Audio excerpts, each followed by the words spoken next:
आज हमारे साथ जुम्मा के युवा नेता कृष्ण धामी जी, जो पूर्व में भारतीय जनता पार्टी युवा मोर्चा के मंडल महामंत्री रह चुके हैं और ग्राम सभा जुम्मा के पंचायती चुनाव में प्रधान पद के प्रबल दावेदार हैं और उनके साथ हम कुछ सवाल जवाब करेंगे। कृष्णा जी, आपसे हमारा पहला सवाल है, आप किस मुद्दे पे चुनाव लड़ेंगे? सर्वप्रथम तो मैं धामी पहाड़ी ब्लॉक का हार्दिक स्वागत और अभिनंदन करता हूं। और जिस तरह आप लोगों ने मुझे अभी पंचायती चुनाव चलने वाले हैं और आप लोगों ने मुझे अभी मौका दिया इस मंच पे बोलने का, आप लोगों का दोनों का हार्दिक स्वागत अभिनंदन है। और तो कृष्णा जी, मैंने आपसे सवाल किया है कि आप किस मुद्दे पे चुनाव लड़ेंगे? मैं ये पंचायत का चुनाव है जो कि गांव के विकास के लिए, लोगों को रोजगार मिले, गांव का विकास हो, गांव में सुविधा अच्छी आए, और इस मुद्दे से मैं चुनाव लड़ रहा हूँ। ठीक है, आप गांव में किस तरीके का विकास लाना चाहते हैं? गांव में सर्वप्रथम तो मैं गांव में जैसे पानी की समस्या है, स्कूलों में टीचरों की समस्या है, और हम लोग देखो आपदा क्षेत्र से भी थोड़ा प्रभावित, आधा एरिया जुम्मा का पड़ता है। लोगों की बहुत परेशानियां है क्योंकि टाइम टाइम पे आपदा से लोग पीड़ित है, तो प्रशासन की तरफ से उनकी बातें सुनी नहीं जा रही है। मैं पद में अगर रह गया ग्राम प्रधान तो मैं उनके लिए भी, शासन तक उनके लिए भी आगे लड़ूंगा। तो कृष्णा जी, आप 5 वर्षों में क्या बदला और आप उसमें नया क्या जोड़ने वाले हैं? 5 वर्षों में वैसे तो अब इससे पूर्व जो पद में रहे हैं तो आप लोग देखते हो, और काफ़ी विकास भी हुआ और काफ़ी क्या करें विषम परिस्थिति है। उन लोगों ने प्रयास तो जरूर करा, 2-3 साल उनके भी कोरोना काल में बीत गए हैं और कुछ बहुत उन लोगों ने में कार्य किया, और भविष्य में उनके द्वारा जो अधूरे कार्य है उनको मैं पूरा करूंगा, और अपनी तरफ से जो भी प्रयास होगी मैं गांव के विकास के लिए तन मन धन से पूरा समय दूंगा। गांव में सड़क, पानी की समस्या को आप कैसे देखते हैं?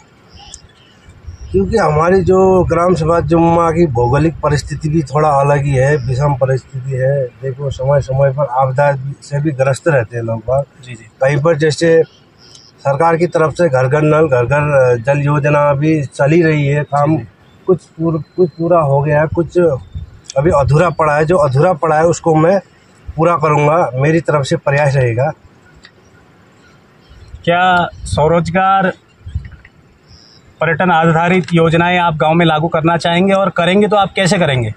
स्वरोजगार देखो, जो सरकार की तरफ से अभी पर्यटन है, जैसे होम स्टे है और कई ऐसे भेड़ पालन, बकरी पालन, मत्स्य पालन, और जिस क्षेत्र में जैसे जहाँ पानी अच्छा होगा, और जिस क्षेत्र में कहीं मछली तालाब है, पॉलिंग हाउस की भी आजकल अच्छी चल रही है गांव घरों में, जो कि उससे अपना रोजगार कर सकते हैं, घर में पॉलिंग हाउस चला के या मछली पालन करके या भेड़ पालन, बकरी पालन करके।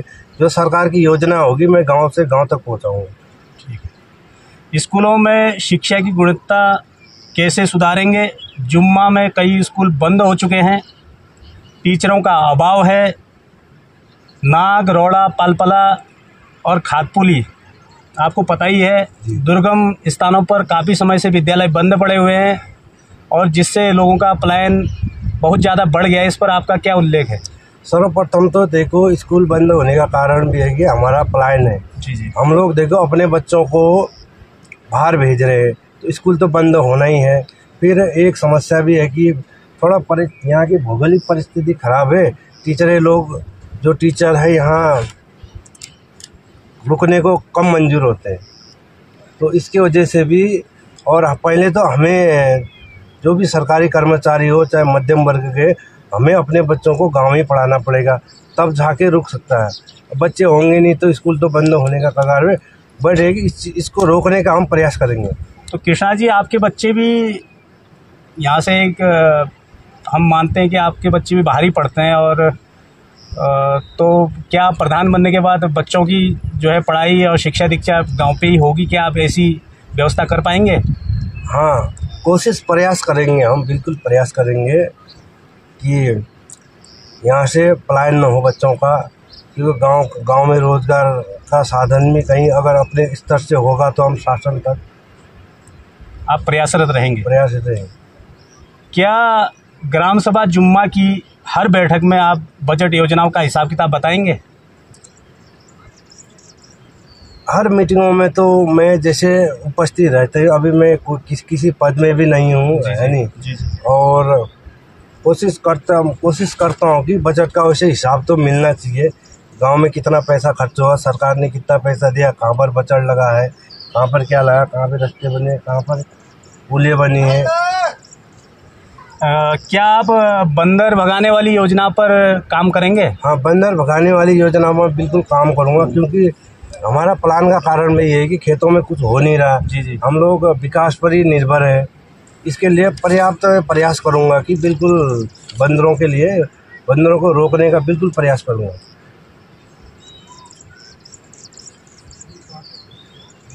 और आपने कहा कि आप जो है बंदरों को भगाएंगे, तो उसके लिए आपके किस प्रकार की योजना रहेगी कि आप? उसके लिए देखो, फॉरेस्ट की तरफ से एक योजना चलती है। जी। जिससे फॉरेस्ट विभाग की तरफ से योजना जो चल रही है अभी, तो उसमें क्या है कि बंदर पकड़ो के एक जाली भी है, उसको कहीं न कहीं से, और योजना का नाम तो मुझे पता नहीं है उसका। ठीक। और इस चुनाव में भारतीय जनता पार्टी के कई युवा साथी आपके साथ मैदान में चुनाव लड़ रहे हैं, तो आप उसको किस तरीके से लेंगे? देखो, ये चुनाव है, चुनाव लड़ने का सबका अधिकार है कि नहीं, कोई भी लड़ सकता है चुनाव, और जो है कि आप समाज के लिए कार्य करें। और मैं तो लगभग प्रयास मेरा यही है कि मैं ज़्यादा से ज़्यादा समाज के लिए समय दे रहा हूँ। सुनने में आ रहा है आपके क्षेत्र से पवन धामी है, और आपके ही पार्टी के युवा नेता हैं, और साथ में नंदन सिंह धामी जी हैं, बिशन सिंह धामी जी हैं, होंडा जी। तो आप जो है एक ही पार्टी के युवा नेता हैं, और आप इनको इस चुनाव में कैसे घेर पाएंगे? जो है कि हमारे अपने पार्टी के थोड़ा हमारा जो क्षेत्रफल है, ग्राम सभा बड़ी है। जी। इसके वजह से हमारे जो तोक है, अलग अलग तोक से कैंडिडेट खड़े हो। जी। और सबको चुनाव लड़ने का अधिकार है, जिसका कार्य होगा वो। और मेरे संज्ञान में कुछ ऐसी बातें भी आ रही हैं कि लोग कह रहे हैं जात पर न पात पर वोट पड़ेगी इंदर राम पर, कुछ इस तरीके का माहौल भी लोग बना रहे हैं। और थर्ड फ्रंट को आप कैसे घेरेंगे और कैसे लेंगे?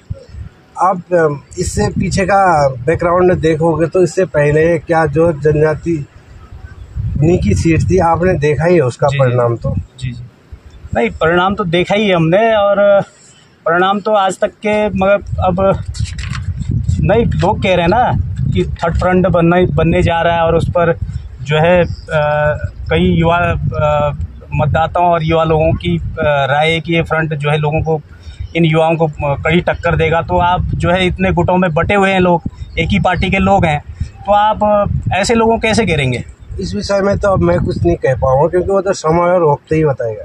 ठीक है, आप हमारे बीच आए माननीय कृष्ण धामी जी, जो ग्राम सभा जुम्मा से प्रधान पद के प्रबल दावेदार हैं, युवा नेता हैं, और कई समय से जो है ये जुड़े हुए हैं। मेरे को लगता है कृष्ण जी, देखो मैंने आपसे तरह तरह के सवाल किए, और आपने भ्रष्टाचार के मुद्दे पर किसी तरह की मगर स्पष्ट राय नहीं दी आपने। आपको क्या लगता है कि इससे पूर्व में भ्रष्टाचार हुआ है? देखो, भ्रष्टाचार तो अब मैं किस चीज़ का कहूँगी भ्रष्टाचार। देखो, भ्रष्टाचार आप देख ही रहे हो, रोड में भ्रष्टाचार ही है। हाँ, घर घर नल घर घर जल में भ्रष्टाचारी है, कोई बेचारे रो रहे हैं मेरे यहाँ कनेक्शन नहीं पहुँच पाया है। वो कुछ तो हमारी थोड़ा परिस्थिति भी खराब है। देखो अस्पताल है, अस्पताल हमारा बन चुका है, उसका यही खंडन हो रहा है, वो भ्रष्टाचारी है। नहीं, इतने भ्रष्टाचार हुए और भ्रष्टाचार की बू आपके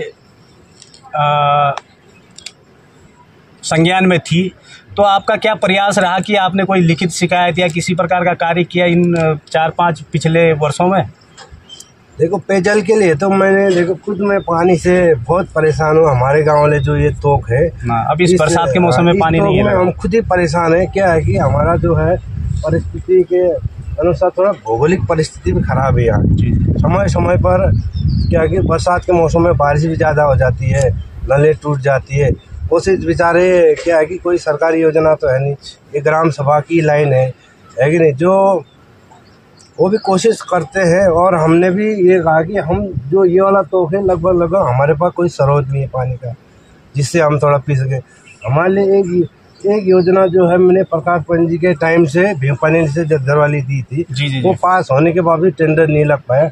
मुझे इस बात का थोड़ा दुख और चलो लगता है आपको प्रकाश पंत जी के समय की जो स्वर्गीय प्रकाश पंत जी के समय की जो योजना आपने गिनाई और आपने प्रयास किया, क्या आप प्रधान पद में आने के बाद उस योजना पे कुछ अमल करेंगे? उस योजना पर हम बिल्कुल फोकस करेंगे, बिल्कुल। और जो है कि सरकार की तरफ से तो भारतीय जनता पार्टी नरेंद्र मोदी जी की सरकार ने बहुत अच्छा कार्य करे। घर घर में पहले तो देखो हमारे पूरे गांव में एक ही नल था जिसमें हम 30-35 परिवार उसी नल से पीते थे, उसी में हम सब कुछ गुजारा करना। अब तो देखो घर घर नल घर घर जल अच्छा कार्य कर रखा है। और मेरे संज्ञान में एक बात आई, सोशल मीडिया में हम लोगों ने काफ़ी पढ़ा हुआ है, एक हिकिला में झूला पुल है, उसकी चर्चाएं सोशल मीडिया में बहुत चर्चाएं हैं और हमारे ग्रामीण माताएं बहनें युवा साथी कई लोग देखने भी गए। आप प्रधान पद पर अगर प्रधान बनते हैं इस ग्राम सभा के, तो आप चाहेंगे कि यहाँ से सेली की तरफ रांची को जोड़ने वाला पुल बना पाएंगे? जी, इस विषय में तो देखो इससे पहले भी टेस्टिंग के लिए भारत सरकार जो PWD विभाग यहाँ आई थी, टेस्टिंग के लिए आई थी। उन्होंने इंजीनियर साहब दिल्ली से भी आए थे, मैं भी यही था। उन्होंने ये कहा कि हमारे पास ये सीमल से सेली तक झूले पुल का नक्शा नहीं है, इस वजह से नहीं बन पाएगा। झूला पुल हमारा लग रहा है नहीं, यहाँ से अगर लग जाए 200-300 मीटर है, लगभग 400 मीटर है। जो है कि जो हिगला में पुल बना है वो चाइना के नक्शे से बना हुआ, ये नहीं तो यहाँ पर चाइना से तो हम लोग कई आगे हैं। विभाग ने प्रयास करा था, यहाँ विभाग ने प्रयास करा था, टेस्टिंग भी की थी यहाँ पे। तो उसके बाद जो है कि उनके पास जो एक नक्शा होता है तो किसी को वो नक्शा नहीं मिल पाया, उतना लंबा बोला हमारे पास नक्शा ही नहीं है, इस कारण से वो झूला पुल थोड़ा आगे चला गया, 150-200 मीटर। और आपको आपके संज्ञान में कि हम लोग सब जानते हैं ग्राम सभा जुम्मा का चुनाव जो है क्षेत्रवाद पे टिका रहता है, तो इस तरह क्षेत्रवाद से कैसे हटे ये मुद्दा और विकास पे चुनाव कैसे हो? ग्राम सभा के लोग एक तोक के लोग दूसरे तोक के लोग आदमी को कैसे वोट करें, कैसे कैंडिडेट को वोट करें, इस पर आप क्या चाहेंगे? देखो मेरा कहने का मतलब ये है कि देखो समाज के लिए सभी अभी हर युवा वर्ग जागरूक है।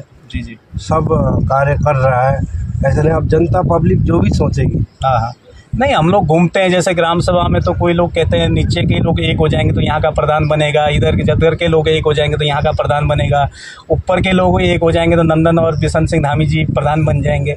इस तरीके की हवा जो गांव में चल रही है, आप इसको कैसे धुंधलित करेंगे और इसको धोने का काम करेंगे? देखो ये राजनीति है, राजनीति में देखो कुछ नहीं कहा जा सकता है। जी इसमें देखो हर किसी के विचार अलग अलग है, हर कोई एक दूसरे की विचार अलग अलग है। देखो न मैं आपके विचार के अंदर चल सकता हूँ, न आप मेरे विचार के अंदर चल सकते, बट ये है कि अब बड़ा क्षेत्र है, बड़ा तोक है, थोड़ा क्या है कि परिवार में अधिक आदमी हो तो बर्तन थाली तो बचती है। यही कारण है यहाँ पर। तो क्या आपके क्षेत्र से अगर 3 कैंडिडेट रहे, बहुत पूर्व के युवा नेता भी कहूँ और बहुत अनुभवी नेता भी कहूँ, वीर सिंह धामी जी भी मैदान में है, उनका समाज सेवा में बहुत पुराने समय से नाता रहा है, उनका परिवार 20 साल से जुम्मा की राजनीति में है, और फिर नए कैंडिडेट युवा कैंडिडेट जामुनी से पवन धामी जी भी आप ही के क्षेत्र से आते हैं, अगर आपके तोक से अगर तीनों कैंडिडेट आप आपस में लड़ते हैं तो आप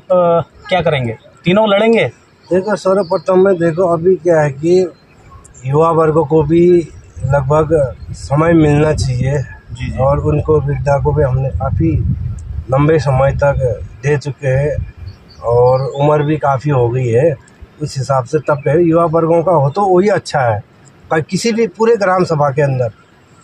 और आपकी ग्राम सभा का सेली तोक है, आपके कम से कम 50 से 60 से 70 वोटर हैं। अगर बरसात के मौसम में हमारा चुनाव है, ये आपदा ग्रस्त क्षेत्र है और सेली से लोगों को यहाँ वोट डालने आने में अगर दिक्कत होती तो आप इसको किस तरीके से लेते हैं और क्या करेंगे? ये क्या है कि मत देना अधिकार है, मत को अच्छे से मत को देना ही चाहिए।